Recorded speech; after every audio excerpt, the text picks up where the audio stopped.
Boa noite, igreja. Tudo bem? Vamos estar meditando na palavra do Senhor em Lucas 15, do versículo 11 até o 32. Tá? Eu estarei lendo, os irmãos acompanham. Continuou, certo homem tinha 2 filhos. O mais moço deles disse ao pai: Pai, dá-me a parte dos bens que me cabe. E ele lhes repartiu os haveres. Passando não muitos dias, o filho mais novo, ajuntando tudo o que era seu, partiu para uma terra distante, e lá dissipou todos os seus bens, vivendo dissolutamente. Depois de ter consumido tudo, sobreveio àquele país uma grande fome, e ele começou a passar necessidade. Então ele foi e se agregou a um dos cidadãos daquela terra, e este o mandou para o seus campos, a guardar os porcos. Ali desejava ele fartar-se das alfarrobas que os porcos comiam, mas ninguém lhe dava nada. Então caindo em si, disse: Quantos trabalhadores do meu pai têm pão com fartura, e eu aqui morro de fome? Levantar-me-ei e irei ter com meu pai, e lhe direi: Pai, pequei contra o céu e diante de ti, já não sou digno de ser chamado teu filho. Trata-me como um dos teus trabalhadores. E levantando-se, foi para o seu pai. Vinha ele ainda longe, quando seu pai o avistou, e compadecido dele, correu, o abraçou e beijou. O filho disse: Pai, pequei contra o céu e diante de ti, já não sou digno de ser chamado teu filho. O pai, porém, disse aos seus servos: Trazei depressa a melhor roupa, vestiu, pondo-lhe um anel no dedo e sandálias nos pés. Trazei também e matai um novilho cevado. Comamos e regozijemo-nos, porque este meu filho estava morto e reviveu, estava perdido e foi achado. E começaram a regozijar-se. Ora, o filho mais velho estivera no campo, e quando voltava, ao aproximar-se da casa, ouviu as músicas e as danças. Chamou um dos criados e perguntou o que era aquilo. E ele informou: Veio teu irmão, e teu pai mandou matar o novilho cevado, porque o recuperou com saúde. Ele se indignou e não queria entrar. Saindo, porém, o pai procurava conciliá-lo, mas ele respondeu ao seu pai: Há tantos anos te sirvo, sem jamais transgredir uma ordem tua, e nunca me deste um cabrito sequer para alegrar-me com os meus amigos. Vindo, porém, este teu filho, que desperdiçou os teus bens com meretrizes, tu mandaste matar para ele um novilho cevado. Então lhe respondeu o pai: Meu filho, tu sempre estarás comigo, tudo o que é meu é teu. Entretanto, era preciso que nos regozijéssemos e nos alegrássemos, porque o teu irmão estava morto e reviveu, estava perdido e foi achado. Bom, irmãos, nesse capítulo 15, quando inicia o capítulo, Jesus já é confrontado pelos fariseus, né, e os escribas da época ali. Então Jesus já começa esse capítulo falando de duas parábolas, né, que a gente vê, que é a parábola da ovelha perdida e da dracma perdida, né, se referindo a praticamente a mesma coisa, dizendo sobre o pastor que tem 100 ovelhas e perde uma no campo. Ele deixa as 99, né, num local, e vai em busca dessa ovelha perdida, dessa uma ovelha perdida. E quando ele encontra, ele volta com júbilo, ele se alegra ele quer mostrar a sua felicidade para todos. Chama seus vizinhos, chama seus amigos para poder se alegrar, porque ele achou aquela ovelha que estava perdida. Assim mesmo é a dracma perdida, né? A mulher que tem 10 dracmas e perde uma, e ela limpa a casa todinha para poder achar aquela dracma que se perdeu. E quando ela acha, ela também se alegra, né? Jesus e a parábola do filho pródigo não é diferente, né? Quando Jesus fala para as pessoas que ali estavam, né, principalmente para os fariseus e os escribas, porque eles murmuravam, eles indagavam a Jesus, porque Jesus sentava com os pecadores e comia com os pecadores.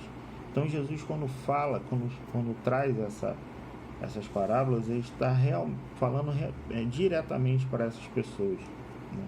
Se a gente nos atentarmos para o capítulo 15, né, Jesus também fala de arrependimento, que é o que acontece com o filho pródigo, né, com esse jovem. Ele sai da sua casa, ele pede os seus bens, a metade dos seus bens, o que ele tem de direito ali do seu pai. Ele sai da sua casa, ele vai para um país totalmente distante, totalmente fora da sua realidade. Ele gasta todo o seu dinheiro com festas, com meretrizes, com coisas que satisfaziam o coração, com o seu coração. Tudo aquilo que ele queria fazer, ele achava que tinha dinheiro para fazer e fazia. Quando ele se deu conta que não tinha mais dinheiro, e sobre aquele país veio uma grande fome, veio um período de fome, e ele não tinha mais como se sustentar. Então ele acabou ficando trabalhando, né, para um fazendeiro que tinha um local para poder cuidar de porcos, e ele é mandado para lá. Chegando lá, ele vê que ele estava morrendo de fome, queria comer alguma coisa, os porcos estavam comendo melhor do que ele não tinha ninguém para dar nada para ele. Então ele cai em si e lembra do seu pai, lembra dos trabalhadores dos seus pais que comem melhor do que ele naquele momento. Então ele se arrepende, naquele momento ele se arrepende, ele fala para si mesmo, né, que ele vai voltar, que ele volta para sua casa, que ele vai voltar para sua casa, que ele vai voltar para o seu pai e vai dizer: pequei contra ti, pequei contra os céus e diante de ti, não sou digno de ser chamado teu filho. Nesse momento nós vemos que há um arrependimento no seu coração, que há um arrependimento para ele voltar para a casa do seu pai. Assim também são com as pessoas do mundo, no nosso cotidiano, né? As pessoas que nós pregamos a palavra, as pessoas que nós levamos a Cristo, e a um determinado momento a ação do Espírito Santo, a pessoa se arrepende do que ela fazia, do que ela estava praticando, das coisas que ela estava fazendo. Então ela se arrepende e vai para a casa do Pai. Até mesmo as pessoas que estavam desviadas da casa do Senhor, e ela volta para a casa de Deus, né? E a gente não precisa se alegrar com isso, nós precisamos nos alegrar, nos regozijar, fazer festa, né? Nós cantamos o hino que fala que a festa quando um remido entra no céu.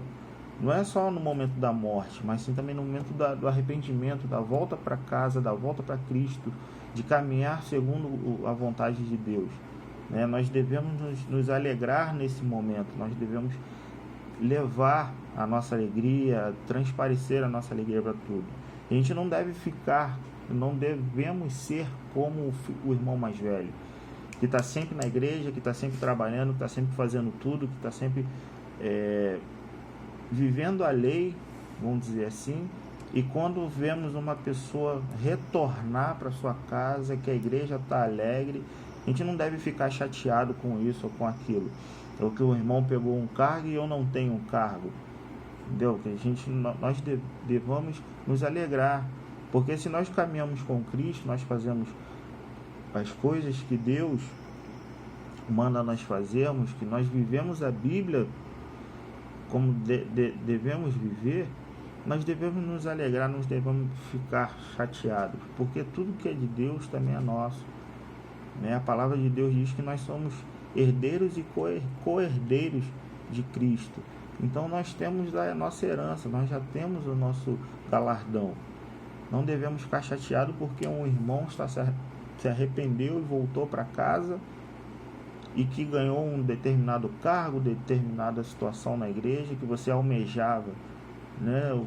Eu já ouvi certa vez mensagens de que a bênção que nós queremos nem sempre é para a gente, ou não é o momento de nós recebermos, né? A gente pode tirar, eu posso falar a minha bênção, que é o Benjamin, né? Esperei o Benjamin por 7 anos seguidos, clamando, buscando, orando, em momentos que eu fraquejava, que eu deixava de buscar, que eu ficava chateado porque uma outra pessoa ganhou, ficou grávida e eu não ganhava a minha bênção. Até no momento que eu parei, que eu me arrependi daquilo que eu pensava que eu falava, a minha bênção chegou. Hoje minha bênção está com 1 ano, é maravilhoso, é fissurado em bateria, né? Então,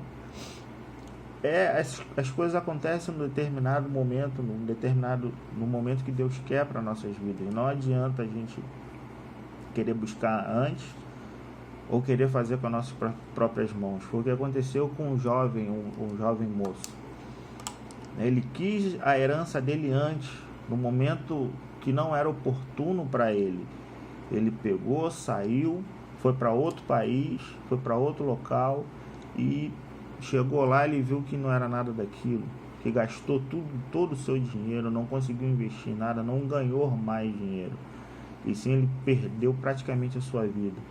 E quando ele chegou no fundo do poço, vamos dizer assim, ele se arrependeu, ele lembrou do seu pai, lembrou da casa do seu pai, dos servos do seu pai que estavam melhor do que ele, e se arrependeu e voltou para a sua casa. Então, irmãos, vamos viver aquilo que Deus quer para nós.